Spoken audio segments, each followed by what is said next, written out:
ದಿನ ಪ್ರಭು ಚವ್ಹಾಣ್ ಅವರು ಏನು ಬಿಜೆಪಿ ರಾಜ್ಯಾಧ್ಯಕ್ಷರಾಗಿರ್ತಕ್ಕಂಥ ವಿಜಯೇಂದ್ರ ಅವರ ಮೇಲೆ ಶಬ್ಬಾಶ್ಗಿರಿ ತಗೋಬೇಕಂತಂದು ಇವತ್ತು ಬಸವನಗೌಡ ಪಾಟೀಲ್ ಯತ್ನಾಳ್ ವಿರುದ್ಧ ನಾಲೆ ಹರಿಬಿಟ್ಟಿದ್ದಾರೆ. ಬಸವನಗೌಡ ಪಾಟೀಲ್ ಯತ್ನಾಳ್ ವಿರುದ್ಧ ನಾಲೆ ಹರಿಬಿಡ್ಬೇಕಾದ್ರೆ ಭಾಳ ಎಚ್ಚರಿಕೆಯನ್ನು ಹರಿಬಿಡ್ಬೇಕಂತಂದು ಮಾನ್ಯ ಪ್ರಭು ಚವ್ಹಾಣ್ ಅವರಿಗೆ ಎಚ್ಚರಿಕೆ ನೀಡ್ತಾ ಇದ್ದೇವೆ.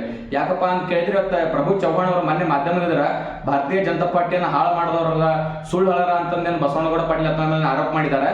ನಿಜವಾಗ್ಲೂ ಭಾರತೀಯ ಜನತಾ ಪಾರ್ಟಿಗೆ ಸುಳ್ಳು ದ್ರೋಹ ಬಗೆದವ್ರು ಯಾರಾದ್ರೂ ಇದ್ರದ್ದು ಏಕೈಕ ಶಾಸಕ ಯಾರಪ್ಪ ಅಂದ್ರೆ ಪ್ರಭು ಚವ್ಹಾಣ್ ಅಂತ ಹೇಳ್ಬೇಕಂತ. ಯಾಕಪ್ಪ ಅಂತ ಕೇಳಿದ್ರೆ ಇವತ್ತು ಭಾರತೀಯ ಜನತಾ ಪಾರ್ಟಿ ಲೋಕಸಭಾ ಚುನಾವಣೆಯಲ್ಲಿ ಭಗವಂತ ಖೂಬಾ ಅವರಿಗೆ ಬೆನ್ನಿಗೆ ಚೂರಿ ಹಾಕುವುದರ ಮೂಲಕ ಏನ್ ಹಿಂಬಾಗಿಲಿಂದ ಕಾಂಗ್ರೆಸ್ಗೆ ಸಪೋರ್ಟ್ ಮಾಡಿ ಏನ್ ಸಾಗರ್ ಖಂಡ್ರೆ ಗೆಲುವಿಗೆ ಏನ್ ಕಾರಣ ಇರಲ್ಲ ಪ್ರಭು ಚವ್ಹಾಣ್ ಅವರೇ.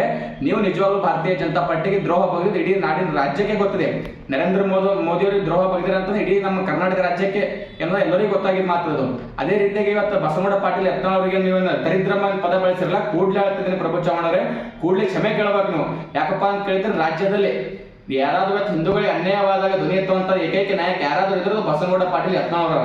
ಕೂಡಲೇ ಪ್ರಭು ಚವ್ಹಾಣ್ ಅವರು ಕೂಡಲೇ ಬಸವನಗೌಡ ಪಾಟೀಲ್ ಯತ್ನಾಳ್ ಅವರು ಅವರಿಗೆ ಕ್ಷಮೆ ಕೇಳಬೇಕಂತ ಈ ಮೂಲಕ ತಮ್ಮ ಆಗ್ರಹ ಮಾಡ್ತಿದ್ದೇನೆ.